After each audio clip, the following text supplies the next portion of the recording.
বনি ইসরাইলের সবচেয়ে বড় পয়গম্বর ছিলেন হযরত মুসা আলাইহিস সালাম। মুসা নবীর উপর তাওরাত কিতাব নাজিল হয়েছিল, আর এই তাওরাত কিতাবের একজন মহাপণ্ডিত ছিলেন মুসা নবীর এক উম্মত, যার নাম ছিল আবুল হারেসা।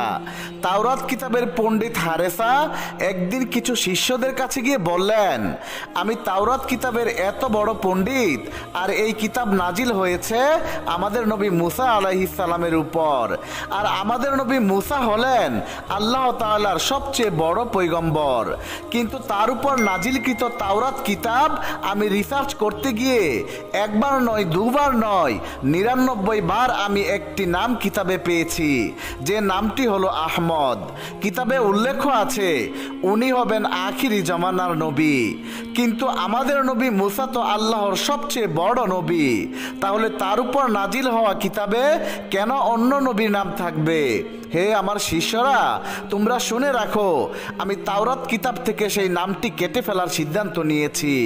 তখন হারেসার শিষ্যরা বলে উঠল, আমাদের নবী মুসা আলাইহিস সালাম হলেন আল্লাহ তাআলার এত বড় পয়গম্বর, যিনি তুর পাহাড়ে গিয়ে আল্লাহর সাথে সরাসরি কথা বলতে পারেন, তার চেয়ে বড় নবী আর কেউ আসবে না। তাই আমাদের নবীর এত বড় তাওরাত কিতাবে অন্য নবীর নাম থাকতে পারে না। উস্তাদ, তবে আপনি যে সিদ্ধান্ত নিয়েছেন তাই করুন।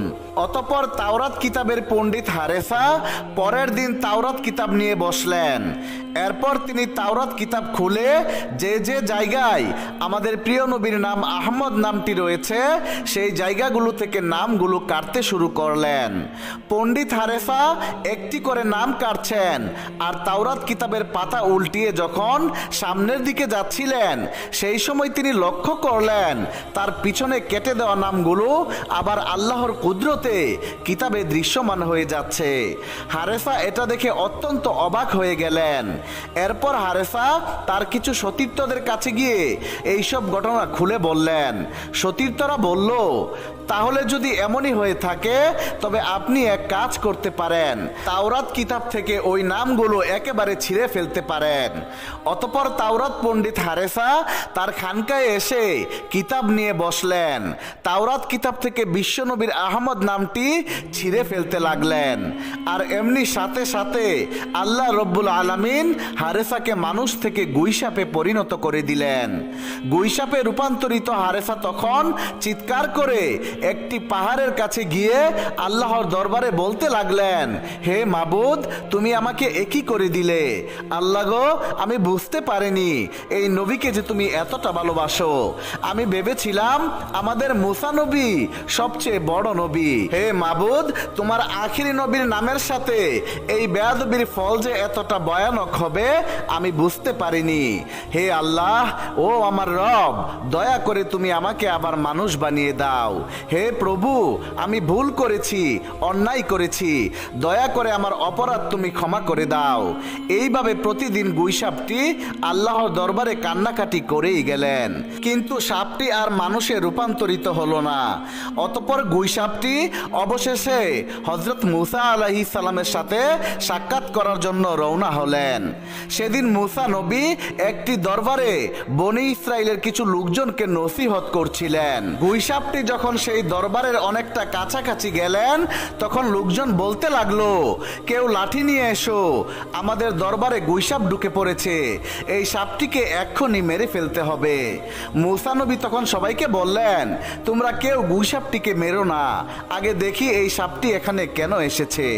অতঃপর গুইসাপটি আস্তে আস্তে মুসা নবীর কাছে আসলেন। তখন আল্লাহর নবী মুসা গুইসাপটিকে জিজ্ঞাসা করলেন, হে গুইসাপ, তুমি এখানে কি উদ্দেশ্যে এসেছো? গুইসাপটি তখন মুসা নবীকে বলল, হে আল্লাহর পয়গম্বর, আমি কোনো জঙ্গল বা পানির গুইসাপ নয়, আমি হলাম আপনার উম্মত তাওরাত কিতাবের পণ্ডিত হারেসা। মুসা নবী তখন বিস্মিত হয়ে বললেন, হে গুইসাপ, তোমার কি মাথা খারাপ হয়ে গেছে? আমার উম্মত হারেসা হলো আমার তাওরাত কিতাবের একজন মহাপণ্ডিত, সে কেন গুইসাপ হতে যাবে? তখন গুইসাপটি বলল, হে নবী, আমি আল্লাহর কসম করে বলছি বলছি, আমি সেই হারেসা।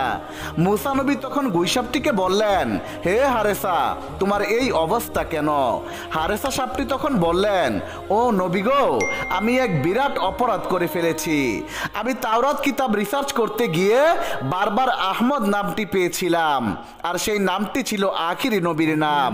আমি চিন্তা করলাম আমার নবী মুসা হলেন আল্লাহ তাআলার সবচেয়ে বড় পয়গম্বর, তাই আপনার উপর নাজিল হওয়া তাওরাত কিতাবে অন্য নবীর নাম আমি মেনে নিতে পারছিলাম না। তাই আমি সিদ্ধান্ত নিলাম যত জায়গা আহমদ নামটি আছে তত জায়গা থেকে আমি নামটি কেটে ফেলবো। এরপর আমি আখিরি নবীর নামটি কাটতে শুরু করলাম, কিন্তু আমি একদিক দিয়ে নামগুলো কাটছিলাম, আবার অন্য দিক দিয়ে মুহূর্তে নামগুলো আবার কিতাবে দৃশ্যমান হয়ে যাচ্ছিল। আমি তখন কিছুই বুঝতে পারছিলাম না। এক পর্যায়ে আমি নামগুলো কিতাব থেকে ছিঁড়ে ফেলার জন্য বাধ্য হলাম। যখনই আমি আখিরি নবীর নাম ছিঁড়তে গেলাম, আর তখনই আমি দেখলাম আমার কোনো মানুষের আকৃতি নেই, আমি একটি গুইসাবে পরিণত হয়ে গেলাম। মুসা নবী তখন বললেন, হে হারেসা, তুমি একই করলে? তুমি আখিরি জমানার নবীর সাথে এত বড় বেয়াদবি করলে। তুমি কি জানো ওই নবীর মর্যাদা কতটুকু? যে নবীকে আল্লাহ তাআলা সৃষ্টি না করলে আমি মুসা নবীরও সৃষ্টি হতো না। এই দুনিয়ার কোনো কিছুই আল্লাহ তাআলা সৃষ্টি করতেন না। তুমি সেই নবীর নামের সাথে বেয়াদবি করেছো, যার ফলে আমার আল্লাহ তাআলা তোমাকে এই অবস্থা করে দিয়েছে। এইবার হারেসা সাপটি কেঁদে কেঁদে বললেন, নবী গো, আমি ভুল করে ফেলেছি, বড় অন্যায় করে ফেলেছি। হে নবী, আপনি আমার জন্য কিছু একটা করুন। মুসা নবী তখন বললেন, হে হারেসা, যে অপরাধ তুমি করেছো এখানে আমার কিছুই করার নেই।